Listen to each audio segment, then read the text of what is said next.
This is Tales of Swordfall.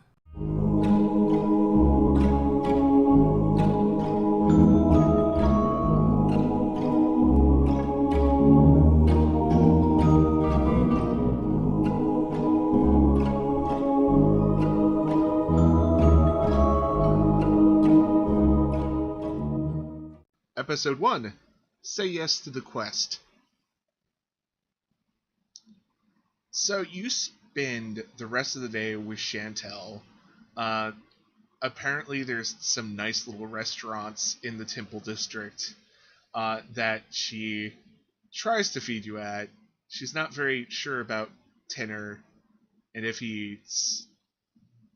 And Oh, it, uh, when she takes us to the first restaurant, Tenor just immediately is like, "Oh no, I don't need any of this. Some cooking oil I will take, though." cooking oil. Well, we do have vinaigrettes. Oh no, it's got to be oil. I get a little squeaky sometimes, and he kind of moves his shoulder around, and you hear a little slight squeak come out of it. And you can tell the waiter who's taking your order. They're like, okay, cooking oil, and they write it, and they give Chantel this look, and Chantel's like, yes, do it, and they just kind of go stone cold and walk away. And Chantel is sitting there. It's probably like a bistro, and there's uh, outdoor seating, and she's definitely like in a place where everyone can see you. And she's like, "This is so fun, and you two are so fun." Yes, Kala, I'm meanwhile, loving this. Kala, meanwhile, is staring at the menu, and it's probably like, salads and like vegan stuff. And she's kind of just like reading and like very confused as to why anybody would ever eat any of this stuff.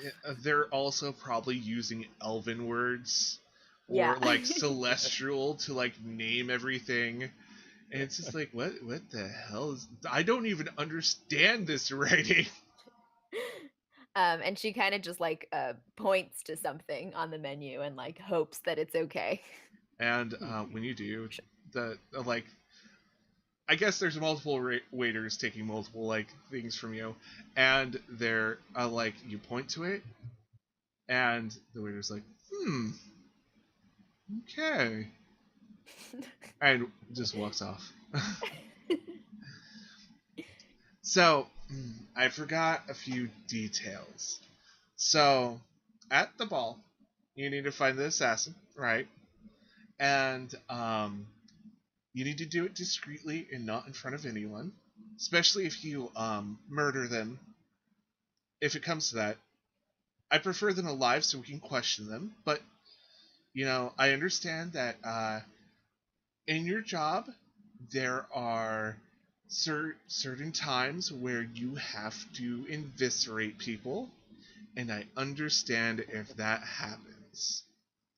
Also, could you make sure it's not connected to me, as she says, as she's sitting outdoors in the temple district with you guys?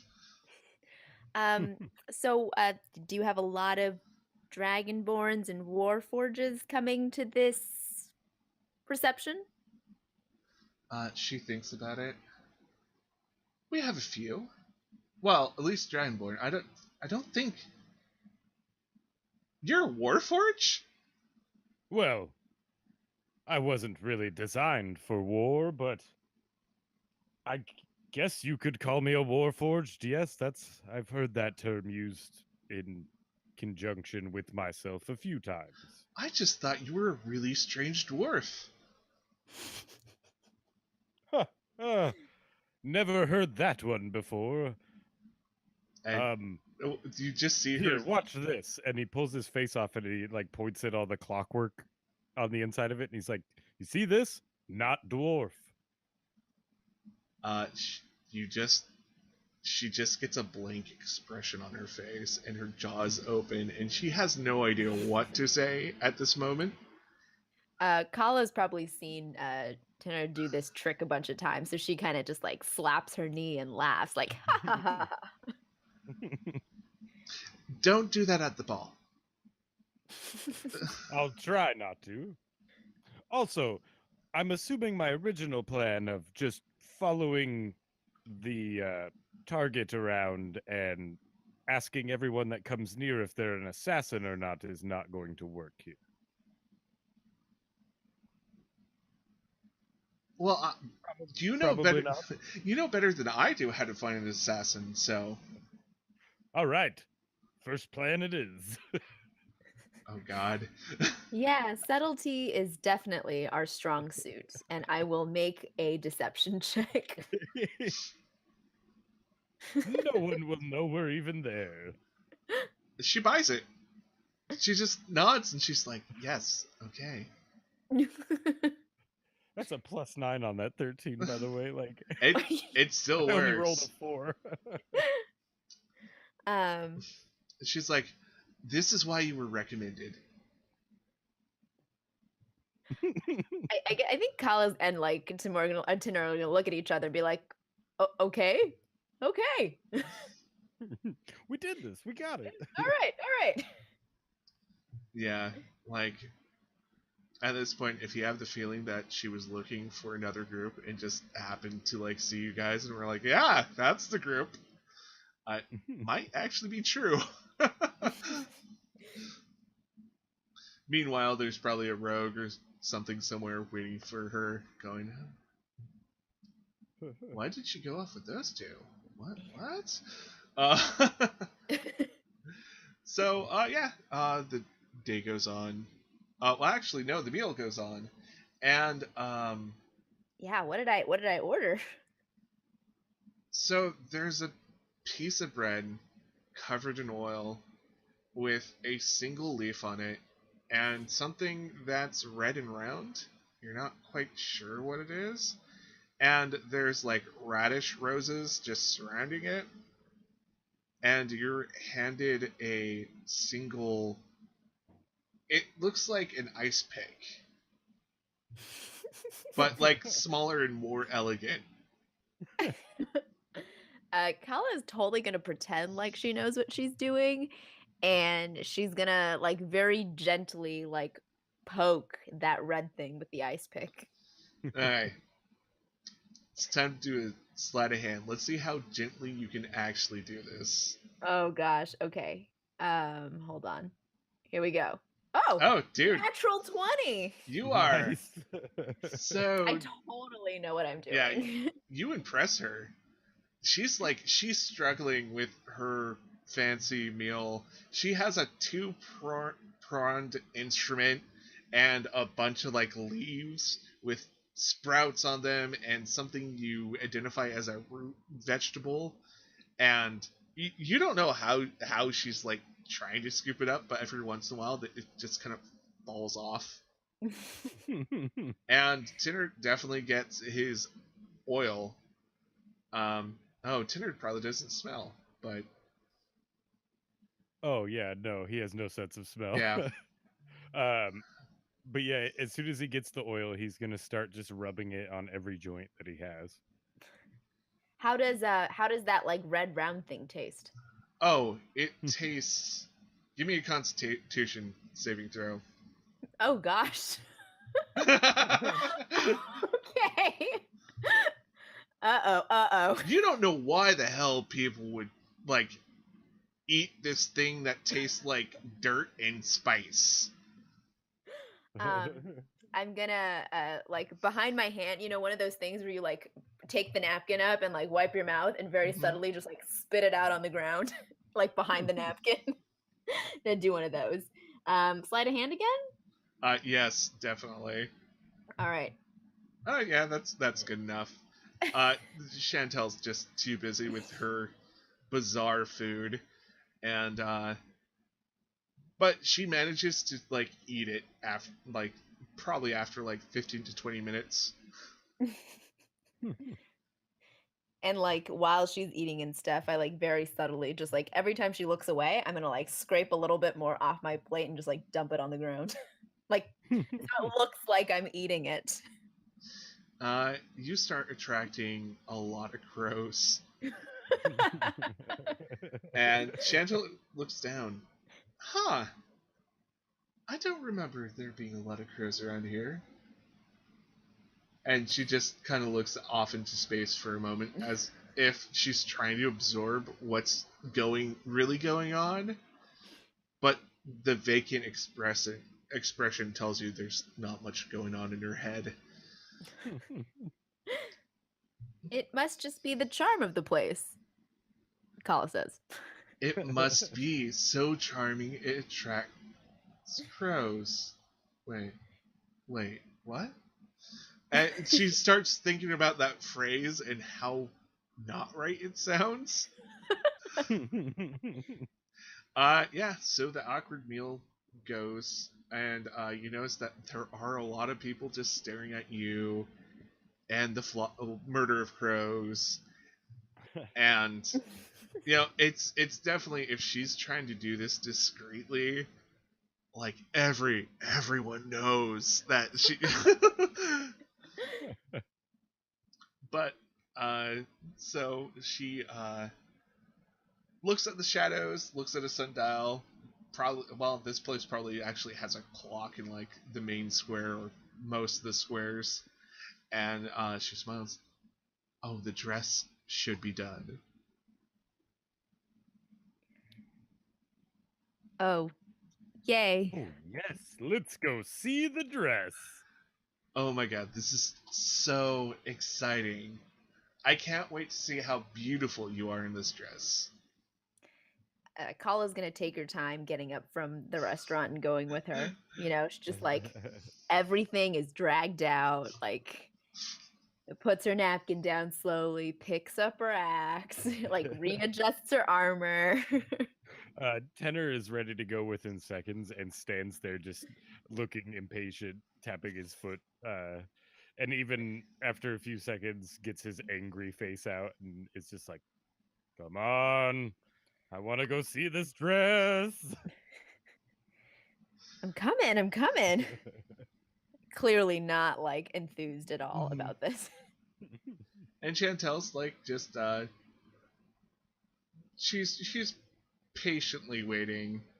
More or less, I think she got distracted by the clock and the like little hands and figures that are like coming out of it because it's somewhere on the hour, and the whole display is happening with the fancy clockwork, and she just gets that vacant look on her face again. Yeah, so I think probably after like 5 minutes, she's fine. Like, Kala's finally ready. Oh, huh? Oh, you're up.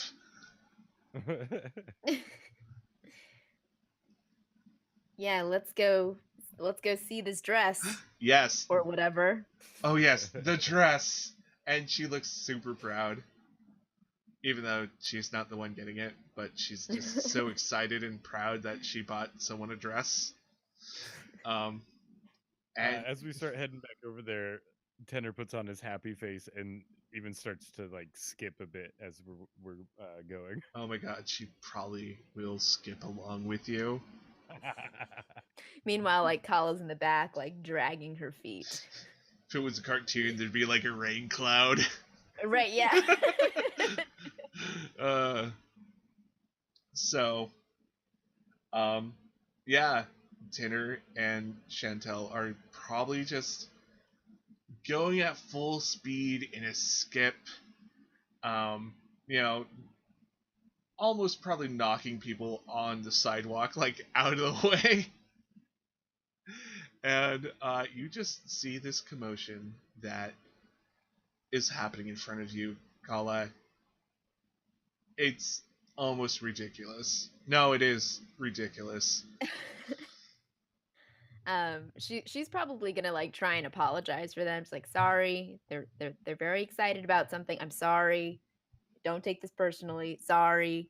Sorry. You know who that is, right? No. Who is that?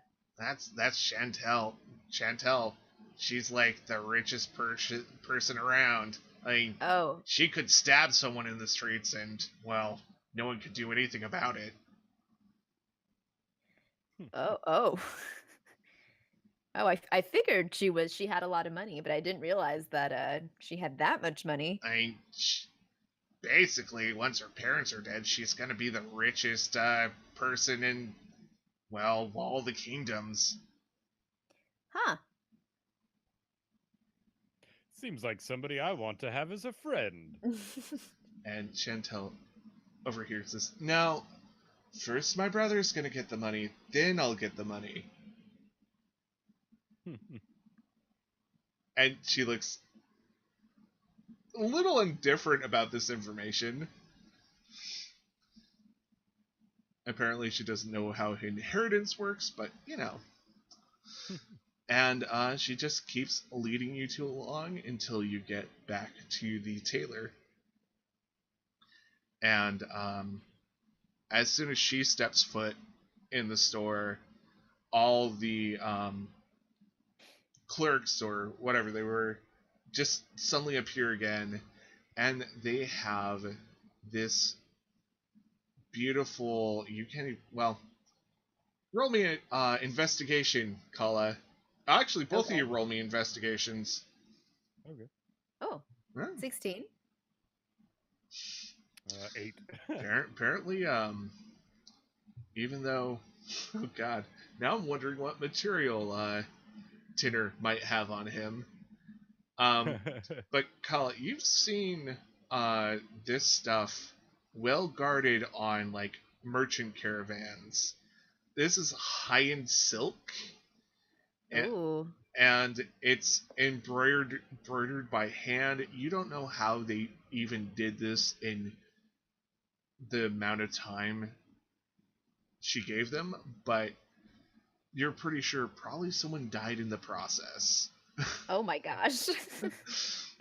It- Can I make an investigation check to see if that elf that I punched in the face is among the people here? actually, do me a perception check. Perception check. All right. All right. Oh, 7. They all kind of look the same to you. Um, I'm gonna just approach one of them just like randomly because I think that that's the elf that I punched. And I'd saved one of those radish roses because Mhm. I thought it was really cool, and I'm just gonna hand it to them and be like, "Hey, I'm really sorry about before. I hope this makes up for it." And Have And it's this just a intricately radish carved, rose. weird, spicy thing. Yeah. and they give you that vacant customer service smile. And oh, thank you. And they're about to say something else, but they're not sure if they should. So there's an awkward silence between you two. It's like, yeah, I'm really sorry about the tooth. But I think my friend might have repaired that, so you know. Oh, that was Artemin. Oh, They left early, but I will make sure they get this gift from you. I'm really sorry. And she gets that one of those like she's like she feels super awkward, you know, like when you like mix people up. Yeah, yeah. And like you call them by the wrong name. She just feels super awkward. And so they start revealing all the stuff for the dress, and Chantel starts just making exciting squealing noises as they're like presenting this thing, and the feathers on it, and the hand embroidery, and the like interlaced jewels, and but it looks really, really pretty. Yeah, Kala is impressed. Like she doesn't like she doesn't have a very good sense of fashion, but she can tell that this dress is really pretty. You need to try this on right now. We need to see you twirl around in it. And Yes. Okay. Where should I go to try this on? I think I might need some help. And Chantel just snaps her fingers, and you are led by an army of people who look all the same to you. And you are suddenly in this small room, just mirrors all around, and there are just people working on you. Like, you're probably very familiar with like a paladin and their suit of armor. This is almost the equivalent of getting that on. Oh my gosh. And pretty soon you are in this well-fitted dress. It's so comfortable. It's like wearing the best armor that you have ever worn, but better than that. Ooh. So Kala's like looking at herself in the mirror and she's like, okay, I could do this. I could do this.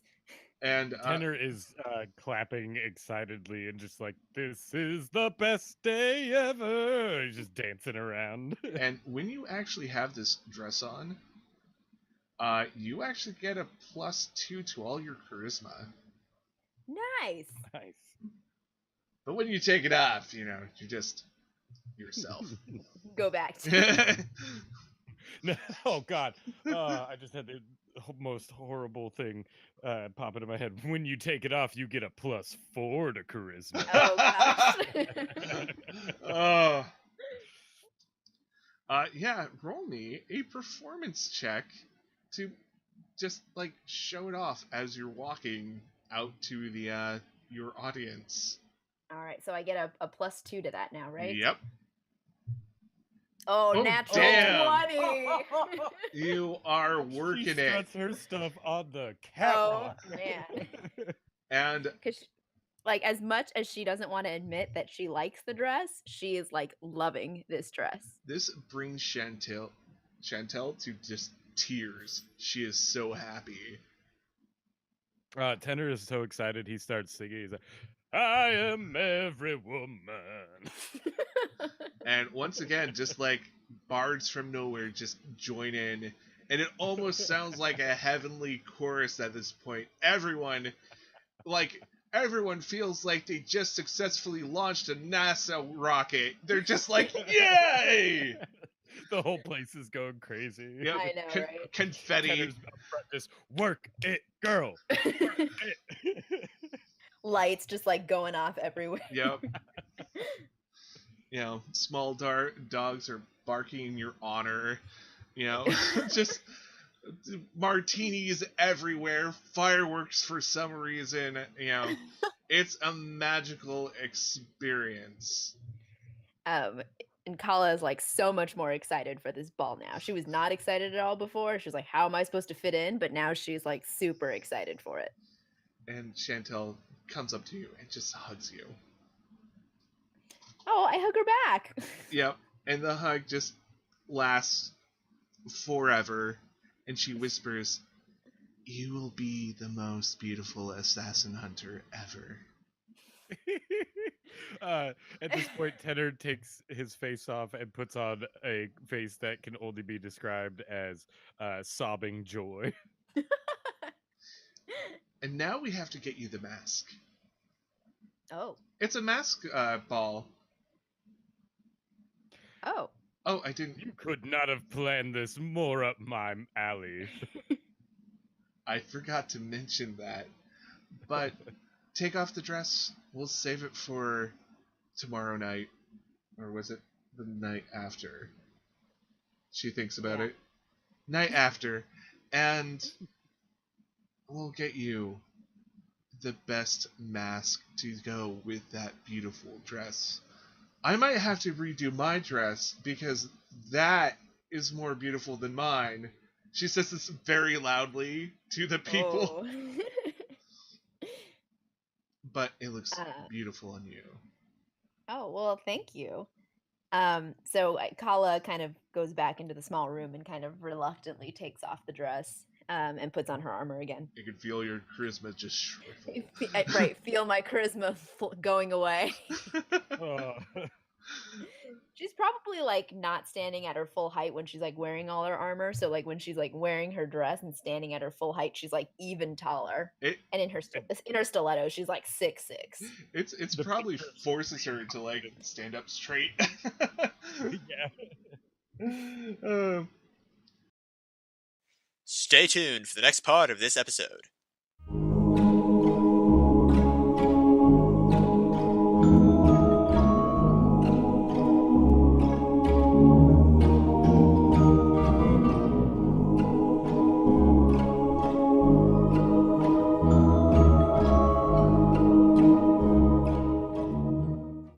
Please remember to like, share, comment, and subscribe.